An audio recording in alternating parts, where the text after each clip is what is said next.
제가 생각하는 창의성은 끊임없이 생각하는 힘이라고 정의를 하고 싶은데, 이 끊임없이 생각한다는 게 어떤 단기간의 고도의 집중력을 이야기하는 게 아니고 수첩이나 개인화되어 있는 부분이라고 생각을 해서, 개인마다 다 스스로가 갖고 있는 집중하는 방식이 다르기 때문에, 그래서 정의할 수 없는 것이지 않나 창의성이. 뭔가 지금까지 있었던 그 정보들을 엮고 지식들을 서로 이제 교차시키면서 그 지금까지는 생각하지 못했던 부분이 어쩌다 보면 새롭게 좀 나올 수 있는 그런 부분이 창의성이라고 생각해요. 가장 어린 아이에 가까워진 상태로 세상을 바라보는 눈을 갖게 되는 거라고 생각을 해요. 그 전체적으로 유연한 어떤 사고를 가지고 있는 상태에서 그 서로 다른 관점들에 대한 어떤 용납이랄까, 그런 게 더 자연스럽다고 생각을 하는데, 그런 데서 저는 이제 창의적인 생각이 발생을 한다고 생각을 해서, 가장 이제 그 어려운 문제이긴 하지만 저희가 그 시간이 흐를수록 조금 더 좀 순수한 관점 혹은 좀 유연한 사고를 가지게 된다면은 그 창의성이라는 게 조금 더 많이 증가될 수 있지 않을까라는 생각을 하고 있습니다. 창의성은 뭐 오랫동안 제 마음속에 있는 거는 과거, 현재, 미래의 어떤 지점에 있거나 유토피아나 디스토피아적인 것은 있지 않고 이 모든 것을 우리의 생각의 반대편에 있다고 생각을. 사실 우리가 이름을 붙일 수 없는 거에다가 일단 이름을 붙여둔 것이라고 생각하고, 그만큼 창의성이라는 건 다양한 걸 품을 수 있다고 생각을 해요. 어떤 현상, 동일하게 발생할 수 있는 현상에 대해서 다른 시각으로 쳐다보고 그런 것들이 결과물이 다르게 만들어질 수 있다고 생각합니다.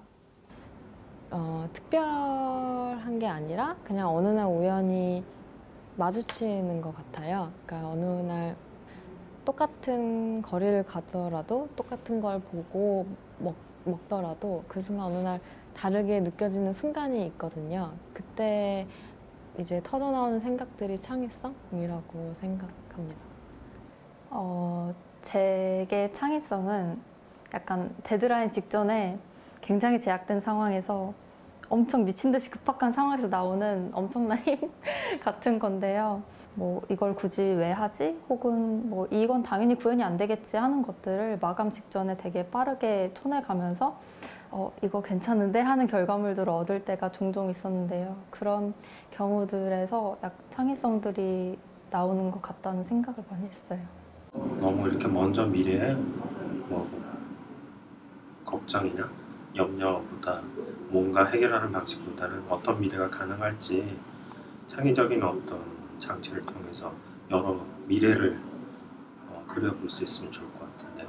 되게 간단하게 해결할 수 있는데 사실 그것을 되게 어려운 방식으로 해결하려고 하니까 창의성이 필요하다고 생각을 하는 것 같아요. 저는 문제 해결을 할 때는 그냥 그런 것보다는 그냥 원인을 분석하고 파악하는 게 더 중요하지 않을까라고 생각합니다. 어떻게 하면 창의성이 나올까? 창의성 뭐 훈련한다고 되나? 뭐 헬스클럽도 아니고. 창의성을 증진시킬 수 있는 방법은 없고 그걸 기다릴 수밖에 없죠. 그를 기다려줄 수 있는 문화, 새로운 것에 대한 배타적이지 않는 문화, 그런 문화를 이렇게 인정해 줄 수 있는 사회. 근데 그거를 같이 고민하고 같이 고쳐 나갈 수 있는 뭐랄까 그 인내심, 유도리 같은 게 필요하죠. 저도 막 이렇게 체력이 좋거나 그런 건 아니라 가지고 막 이렇게 멀리 여행 가거나 뭐 그러지는 않거든요. 싫어하기도 하고. 근데 책상에만 앉아 있으면 별로 생각이 안 나요. 책 보고 뭐 이렇게 인터넷 서치하고 이런 것도 좋은데 요즘 뭐 인터넷이 워낙 발달돼 있어가지고 많이들 뭐 자료도 많이 찾잖아요, 인터넷에서. 사실 뭐 유튜브만 봐도 모든 정보를 다 획득할 수 있다고 생각될 만큼. 근데 그만큼 그게 독이 있는 것 같아요. 왜냐하면 내가 쉽게 정보를 찾는 만큼 남들도 그만큼 그 정보를 쉽게 찾거든요. 근데 내가 내 발로 뛰면 그거는 남들이 못 찾아요.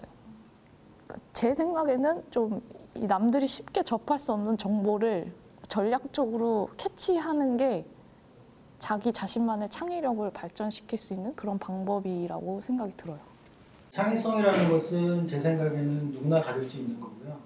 근데 그 창의성이 창의적이다라고 이야기가 될 수 있는 상황이 되려면 다른 사람이 뭔가를 그거를 봐야 되는 상황이잖아요. 그것은 창의적인 생각 이후에 따른 어떤 행위, 그것에 따른 결과인 거거든요. 그래서 창의성에 대해서 이야기를 할 때는 꼭 붙어야 되는 게 일단 실행에 대한 부분이 따라야 될 것 같고요. 실행을 할 때는 정말 창의적인 거라고 한다면 남들이 모두 의심하는 걸 테니까 거기에 대한 자신만의 믿음이 제일 필요할 것 같다는 생각이 들어요. 일단 호기심이 중요할 것 같고요. 그리고 자기가 사실 비슷한 내용이지만 자기가 안다는 거에 대해서 좀 회의하는 거, 그리고 사실 실행이 무엇보다 되게 중요한 것 같아요.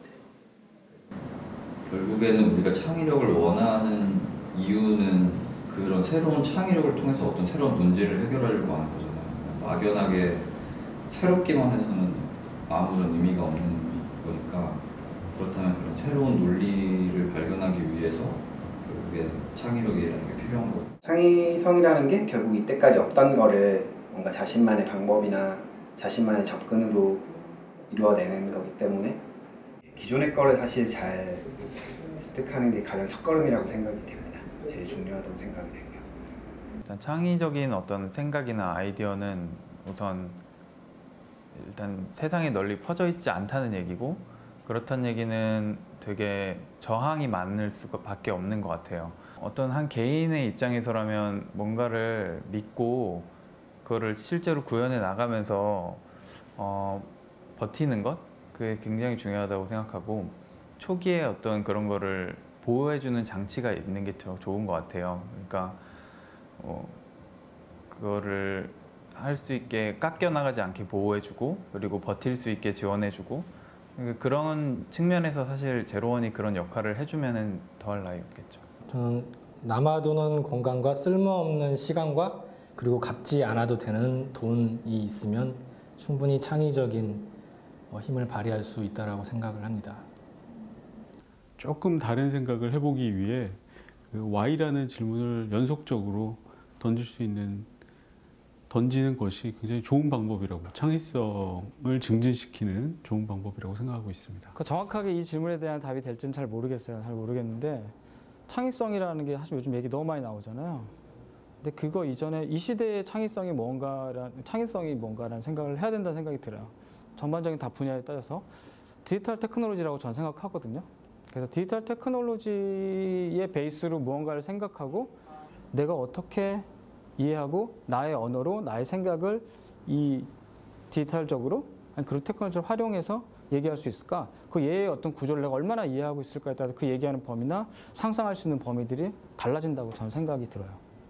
기존에 있었던 다양한 아이디어와 문제들의 조합이라고 생각해요. 그래서 그 창의성을 더 증진시키기 위해서는 계속 갈등하고 전혀 예상하지 못했던 분야의 융합이 일어나야 창의성이 더 발현이 될 거라고 생각하고 있습니다. 제 생각에는 그냥 일종의 능력이라고 생각하기 때문에 창의성도 꾸준한 부단한 노력을 통해서 향상된다고 생각을 하는데요. 이런 꾸준한 배움이나 꾸준한 생각 같은 것들을 하기 위해서 약간의 몰입이 수반되어야 되지 않나라는 생각을 했습니다.